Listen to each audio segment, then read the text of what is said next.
Vitalik Buterin, le cofondateur de l'Ethereum, vient d'annoncer un plan totalement fou pour améliorer la blockchain. Une refonte du moteur interne avec une technologie totalement différente qui pourrait tout changer pour l'avenir d'Ethereum. Et certains analystes estiment même que ça pourrait envoyer le prix de l'Ether au-dessus des 10 000 $. Mais est-ce vraiment réaliste? Est-ce que ça va vraiment tout changer pour Ethereum? Et surtout, est-ce que ça va réellement impacter ton portefeuille? Dans cette vidéo, je vais tout te décoder simplement. Alors reste bien jusqu'à la fin parce qu'on va voir pourquoi cet upgrade pourrait faire de l'Ethereum un monstre de performance pour les années à venir. Salut, moi c'est Jay, nous sommes le mardi 22 avril 2025 et aujourd'hui on va analyser le Bitcoin, l'Ethereum et décoder ensemble les actualités crypto. Alors est-ce que t'es prêt? On va commencer.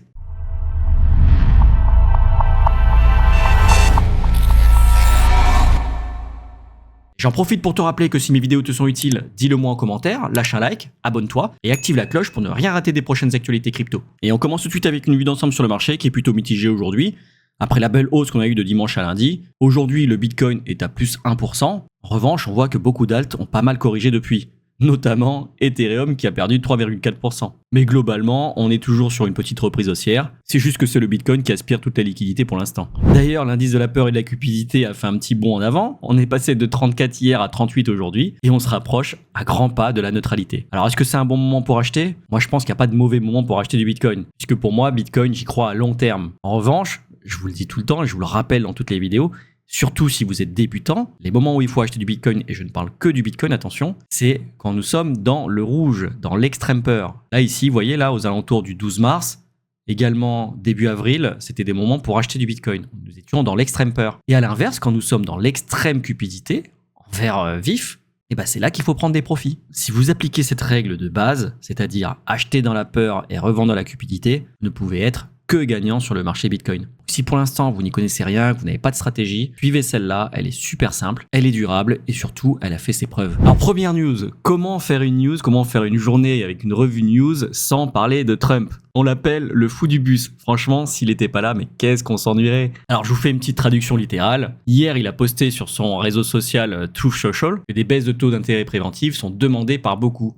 Les coûts de l'énergie sont très bas, les prix de la nourriture, y compris la catastrophe des œufs de Biden, ont fortement baissé et la plupart des autres choses aussi. Donc il n'y a pratiquement plus d'inflation. Avec tous ces prix en baisse, je cite exactement comme je l'avais prévu, il ne devrait presque plus y avoir d'inflation. Mais il pourrait y avoir un ralentissement de l'économie. Sauf si monsieur trop tard, un gros loser, baisse les taux maintenant. L'Europe a déjà baissé les taux 7 fois, Powell a toujours été trop lent, sauf pendant les élections où il a baissé les taux pour aider Sleepy Joe Biden et Kamala Harris à se faire élire. Comment ça s'est terminé? Alors là, clairement, dans ce message, Trump critique Jerome Powell, le président de la Réserve fédérale américaine, la Fed, l'équivalent de la BCE en Europe, en l'accusant de ne pas baisser les taux d'intérêt assez vite. Il l'appelle même Monsieur Too Late et un major loser, et donc un gros perdant. Trump estime que l'inflation est déjà quasiment vaincue, l'énergie, la nourriture, les prix en général sont en baisse, donc il n'y a plus de raison de maintenir des taux élevés. Il veut que la Fed baisse les taux immédiatement pour éviter un ralentissement économique. On a vu également dans les vidéos précédentes qu'il a besoin que les taux baissent pour pouvoir refinancer la dette des États-Unis qui arrive prochainement à expiration. Il compare la situation avec la Banque Centrale Européenne qui, elle, a déjà baissé les taux de 7 fois. Aujourd'hui, les taux d'intérêt en Europe sont de 2,25%, alors qu'aux États-Unis, ils sont de 4,25%. Et donc, il accuse Powell de ne pas suivre le rythme. Et bien sûr, fidèle à son style, il politise tout. Il affirme que Powell avait baissé les taux par le passé uniquement pour favoriser Biden et Kamala Harris lors des élections. Il insinue que la Fed est manipulée politiquement, ce qui est une accusation grave pour une institution censée être indépendante. La preuve, c'est qu'il n'arrive pas à le virer. Effectivement, le 18 septembre 2024, Powell avait annoncé une baisse des taux, et on avait même une double baisse. C'est-à-dire que le point de base pour une variation des taux est de 0,25. Et d'un coup, il avait baissé de 0,5%. Ça n'avait rien à voir avec les élections américaines, c'était déjà prévu depuis longtemps, puisque l'inflation était effectivement en train de baisser. Et là, avec sa guerre des tarifs, Trump a complètement chamboulé les taux de la Fed, et ils sont plus du tout confiants pour baisser les taux cette année. Puisque la politique de protectionnisme initiée par Trump, on l'a vu par le passé, a pour conséquence de créer de l'inflation. Forcément, pour l'instant, la Fed reste prudente. News suivante, alors ça c'était plutôt intéressant, c'était plutôt sympa à voir d'ailleurs. Sur la journée d'hier, on avait le Bitcoin qui était dans le vert, et les indices, ainsi que les actions américaines, dans le rouge, qui est plutôt très rare, puisque regardez, la tête du Nasdaq, sur la journée d'hier, donc on ouvre lundi matin, le Nasdaq était en chute libre. Il s'est repris un petit peu pendant la nuit. Le SP500, pareil, journée de lundi ici, on descend toute la journée, on se rattrape un petit peu pendant la nuit. Et le Bitcoin, pendant ce temps, qu'est-ce qu'il faisait? Il montait sur la même période. Vous voyez, il était même, sur le RSI, en surachat.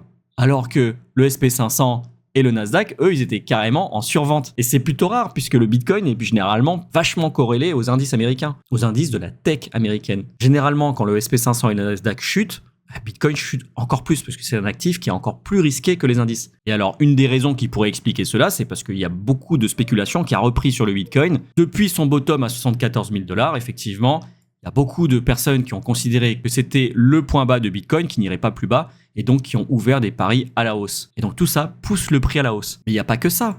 Il y a également Michael Saylor, donc le PDG de MicroStrategy, enfin de Strategy B maintenant, qui a encore acheté du Bitcoin. Depuis ce week-end, il a racheté 6556 Bitcoins, sur l'équivalent de 555 millions $, à un prix moyen de 84 785 $, ce qui porte aujourd'hui un total de Bitcoin détenu par Strategy B à 538 200 Bitcoins. C'est énorme.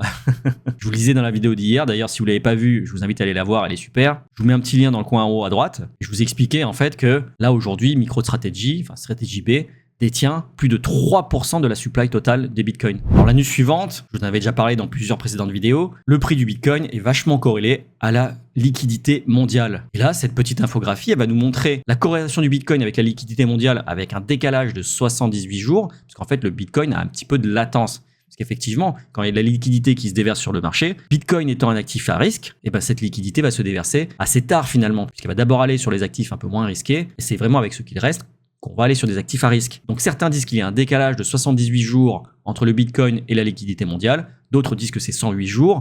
Si effectivement c'est 78 jours, on se trouve ici, et donc on devrait avoir une hausse potentielle dès maintenant. En revanche, si c'est 108 jours, on est à peu près ici, dans la période encore pré-explosion, et donc dès le mois de mai, ça devrait éclater. C'est marrant, là, sur les 108 jours, on voit effectivement, là, encadré, le mini rally that fails, donc c'est-à-dire un petit parcours haussier, mais qui, finalement, n'a pas réussi à prendre. Finalement, c'est ensuite que ça vient. Alors, est-ce que le Bitcoin sera encore corrélé à la liquidité mondiale? À suivre de très près. En tout cas, moi, j'y crois. Et alors, la news en rapport avec la miniature, on a Vitalik Buterin qui nous a fait une proposition folle hier. Concrètement, il veut changer le VM.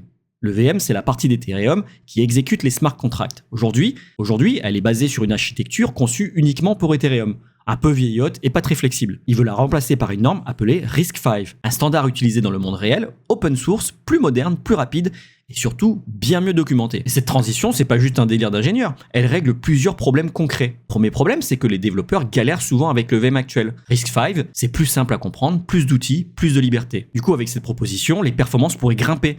Plus de rapidité, moins de bugs, moins de coûts. Ça règle enfin un autre problème, c'est que ça rend Ethereum plus résistant au temps, donc time-proof, et plus facile à faire évoluer à l'avenir. En fait, c'est un peu comme s'ils préparaient Ethereum pour ne pas se faire dépasser par les nouvelles blockchains concurrentes comme Solana, Aptos, SUI ou encore Avalanche. Alors maintenant, la fameuse question, est-ce que ça peut faire exploser le prix de l'ETH? La réponse honnête, c'est que pas directement, en tout cas pas pour demain matin. Et si Ethereum devient plus rapide, plus facile pour les développeurs et plus scalable, ça attire plus d'applications, donc plus d'utilisateurs, plus de volume, plus de frais, plus de burn, et donc plus de valeur pour l'ETH à long terme. C'est un facteur fondamental de croissance. Et c'est vrai que par le passé, en fait, Ethereum a été qualifié de chaîne beaucoup trop lente, beaucoup trop chère. Ça s'était prouvé pendant le bull run 2020-2021 où chaque transaction pouvait coûter jusqu'à 200 $. Mais depuis, il y a eu pas mal de mises à jour qui ont été faites, qui ont rendu Ethereum plus accessible, plus rapide, moins cher, mais pour autant Ethereum était moins utilisé. Et donc le mécanisme de burn qui avait été créé justement pour permettre la déflation d'Ethereum, c'est-à-dire qu'en gros, plus la blockchain était utilisée, plus il y avait des tokens qui étaient brûlés, détruits, et ça créait donc un processus de rareté, de raréfaction du token Ethereum. Donc c'était censé faire monter son prix. Sauf que la blockchain n'étant pas utilisée,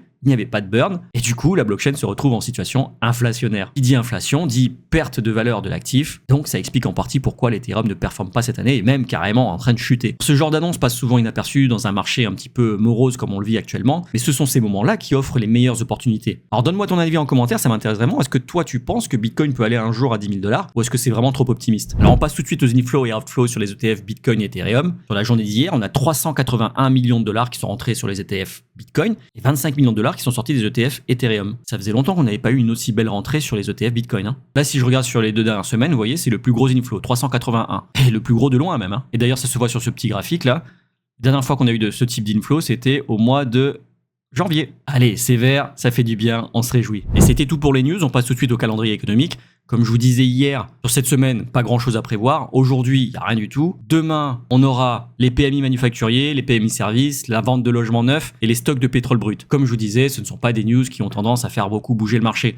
Donc cette semaine, on devrait être plutôt tranquille niveau volatilité. Bon, pour les traders, c'est un peu dommage puisque la volatilité, c'est ce qui nous fait vivre. Et alors, quand on regarde la liquidation heatmap, on voit qu'on est enfin venu récupérer ces liquidités ce matin-là, les grosses liquidités situées sur le 88 000 $, mais qu'on ne les a pas encore complètement consommées. Vous voyez, on s'est arrêté en plein milieu. Mais alors, pourquoi on s'est arrêté juste là et qu'on n'a pas complètement traversé la zone? On m'a demandé dernièrement, mais c'est quoi les cascades de liquidation? C'est une très bonne question. Et du coup, je vais vous expliquer pour que vous compreniez. Cette carte-là, en fait, elle répertorie les ordres qui ont été passés par les traders, notamment des ordres à levier. Il y a des zones de couleur comme ça, plus c'est jaune, plus il y a des gros montants à liquider. Et donc ici, ce sont des personnes qui ont parié à la baisse. Si le prix monte et arrive à ces niveaux-là, ces personnes-là se feront liquider. On appelle ça des liquidations. En fait, quand on parie à la baisse, qu'est-ce qu'on fait? En réalité, on ouvre une position de vente. Et donc, un stop loss ou une liquidation d'une position de vente, qu'est-ce que c'est? C'est un achat. Quand les prix arrivent dans ces niveaux-là, les positions qui sont en train de se faire liquider vont donc déclencher des achats pour fermer leur position. Et puisque le prix est en train de monter, un achat, c'est quoi? C'est un pari à la hausse. Donc ça veut dire que ça va pousser encore plus le prix à la hausse. Voilà pourquoi il peut y avoir des grosses mèches qui traversent complètement et qui redescendent ensuite après. On appelle ça une cascade de liquidation. Parce qu'en fait, les premières liquidations vont déclencher celles du dessus, qui vont elles déclencher celles du dessus, et ainsi de suite. Puisque comme je vous l'ai expliqué, les positions qui sont ouvertes ici, ce sont des positions à la vente. Et donc, pour fermer ces positions, on effectue un achat. C'est automatique, on ne le fait pas nous-mêmes. Si on se fait liquider ou si on a un stop loss, la position va se fermer d'elle-même et ça va représenter un achat sur le marché. Et un achat, ça veut dire quoi? Ça veut dire un prix qui monte. Et c'est pareil dans l'autre sens. Si on arrive dans ces zones-là, et ben en fait, ce sont des personnes qui ont parié à la hausse qui vont se faire liquider, puisque le prix est en train de descendre. Et une position à la hausse qu'on ferme, c'est une vente. Et donc, qui dit vente, dit prix qui baisse. Donc, toucher les premières liquidations ici pourrait déclencher la traversée de toute cette zone-là. Mais alors, pourquoi des fois ça traverse et des fois ça traverse pas? Bonne question. Et ben en fait, on n'est pas les seuls à identifier ces zones-là, là où il y a beaucoup de liquidités. Et si par exemple vous êtes une baleine et que vous avez beaucoup de bitcoin que vous avez envie de vendre, imaginez que le prix soit au milieu de nulle part, là, qu'il n'y a pas de liquidité. Imaginons qu'on soit sur les 87 945 $. Il n'y a pas de liquidité ici, il y en a au-dessus, il y en a en dessous. Mais si vous commencez à vendre ici une grosse quantité de bitcoin, qu'est-ce qui va se passer? Le prix va descendre parce qu'en fait, vous allez impacter le marché, vu que vous êtes une baleine et que vous détenez beaucoup de bitcoin. Donc en fait, au lieu de vendre tout à 88 000, on va arrondir, et ben en fait, vous allez vendre une partie à 88 000, une partie à 87 500, une partie à 87 000. En fait, toute votre vente va s'étaler sur une grosse mèche rouge et vous aurez un prix moyen qui sera au milieu, on va dire sur les 87 500. Je schématise, Et du coup, vous n'avez pas trop intérêt à vendre au prix actuel, puisque du coup, vous allez vendre moins cher que le prix du marché. Du coup, qu'est-ce que vous allez faire? Vous allez identifier là où il y a de la liquidité, et là, du coup, où il y aura des ordres d'achat qui vont se déclencher. Et donc, des ordres d'achat qui pourront acheter les bitcoins que vous avez à vendre. Donc, si vous vous positionnez plutôt sur les 89 000 $, là où il y a des liquidités, ben, vous avez plus de chances que la totalité des bitcoins que vous avez à vendre soit effectivement vendue à ce prix-là, et ne crée pas une grosse mèche. Et donc, c'est comme ça que fonctionnent les baleines, les market makers, les exchanges, etc. Encore une fois, ça, je l'ai expliqué dans une vidéo précédente. Ça s'appelle Bitcoin le complot. Regardez dans la playlist, vous la trouverez facilement. Et donc, qu'est-ce qui se passe? Des fois, on a plusieurs baleines qui ont la même idée, qui se disent, bah, nous, on va se positionner là. Sauf que elles sont tellement nombreuses à s'être positionnées ici qu'il y a plus de ventes qu'il n'y a de liquidités disponibles. Et donc, dès qu'on arrive sur ces niveaux-là, le prix repart à la baisse. Voilà pourquoi des fois ça traverse, s'il n'y a pas beaucoup de baleines qui sont positionnées ici. Si en revanche, on a pas mal de gros acteurs qui se sont positionnés sur les mêmes niveaux, il peut y avoir plus d'ordres de vente que de liquidités disponibles. Donc un prix qui retrace parce qu'il a touché ses niveaux. Bon, je sais pas si c'était très clair. De toute façon, comme je vous le disais, je suis en train de préparer une formation. D'abord une formation pour les débutants pour savoir comment acheter ses premières cryptos. Elle est quasiment terminée, je vous la mettrai prochainement en ligne. Et surtout, je suis en train de préparer également des vidéos un peu plus techniques pour vous initier et vous former au trading. Puisque c'est aujourd'hui mon activité principale avec les vidéos que je vous fais. D'ailleurs, je le place rapidement, mais pour ceux qui ont du mal à me suivre et à comprendre tous les termes un peu trop techniques que je peux utiliser, je vous ai créé un petit lexique de l'apprenti crypto trader et je vous l'ai mis à disposition complètement gratuitement. Pour le récupérer, rien de plus simple, il vous suffit de cliquer sur le lien que j'aurai mis en commentaire épinglé. Vous arriverez directement sur cette page, vous rentrez votre email, vous cliquez sur s'inscrire et vous recevrez directement sur votre boîte mail votre petit lexique de l'apprenti crypto trader. Je vous le rappelle, c'est complètement gratuit. Alors n'hésitez pas, allez-y. Et alors concernant le trading justement, on regarde maintenant le Bitcoin en daily. En daily, ça veut dire que chaque bougie représente une journée. Et on voit qu'après avoir cassé ce canal baissier, après avoir bien consolidé, on est maintenant venu tester la zone de résistance. Et vous voyez, pour l'instant, on l'a à peine effleuré. Est-ce qu'on va la traverser aussi facilement? Je ne sais pas. Et j'en suis pas du tout persuadé. Vous voyez, dans le scénario que j'ai mis, j'ai même dit qu'on allait directement corriger pour enfin pouvoir la tester. Je pense qu'effectivement, il va falloir s'y reprendre à plusieurs fois pour casser cette résistance qui est plutôt puissante. Puisque vous voyez, on l'a testé une fois, deux fois, c'est la troisième fois. C'est pas dit qu'on la traverse aussi facilement. D'autant plus que si on zoome sur le Bitcoin en une heure, ben voilà, ça veut dire que chaque bougie représente une heure. on voit qu'on est en réalité venu prendre les liquidités qu'il y avait au-dessus de ce haut-là et également au-dessus de ce haut-là. Vous voyez, on est pile au-dessus. Pile au-dessus. Vous voyez? Donc, on est déjà venu chercher les liquidités. Là, il n'y a rien avant ici, vous voyez. Donc, au-dessus des 91 200 et au-dessus des 92 800. Là, pour l'instant, on est plutôt arrivé dans une zone de short. C'est-à-dire qu'en fait, le marché, il se déplace d'une zone de liquidité à une autre. Là, étant donné qu'il a pris les liquidités qu'il y avait au nord, maintenant, il va se rediriger potentiellement vers les liquidités qu'il y a au sud. Et les liquidités qu'il y a au sud, elles sont plutôt ici, donc entre les 87 000 et les 86 000 $. Donc pour moi, pour l'instant, on est plutôt parti pour aller vers les 86 250 $. Et autre chose, c'est qu'on peut constater une belle divergence baissière. Vous voyez, on fait des hauts de plus en plus hauts sur le prix. Sur le RSI, on fait des hauts de plus en plus bas. Et notamment, les premiers hauts étaient en surachat. Deuxième également, mais le troisième, lui, n'est pas en surachat. Alors que pourtant, c'est lui qui est le plus haut. Là, clairement, c'est une belle divergence baissière. Ça me conforte dans l'idée que le prix va retracer. Mais vous voyez, j'arrive un petit peu tard pour le short, puisque quand je me suis réveillé ce matin, le prix était déjà ici. Donc depuis, on est en train de gentiment consolider. Si on revient tester ces niveaux-là, effectivement, là, j'ouvrirai un short. Notamment si on arrive sur les 88 690 $. Pour l'instant, le prix est en train de digérer la belle hausse qu'a effectuée Tokyo à son ouverture. J'attends de voir comment ça se comporte. Et je prendrai position après. Pour l'Ethereum, c'est vraiment pas fameux. On casse cette trend baissière, mais on la casse pas par le haut, on la casse parce qu'on latéralise. Je peux même pas parler d'une reprise haussière sur l'Ethereum, on est littéralement en train de consolider. Et on a même un ratio Ethereum-Bitcoin qui est en train de plonger. Alors que le marché est en train de se ressaisir, l'Ethereum était repassé au-dessus des 1600 $. Non, hier, à l'ouverture de New York, le Bitcoin a encore aspiré toutes les liquidités. Ah, franchement, cette courbe, je sais pas où elle va s'arrêter, mais...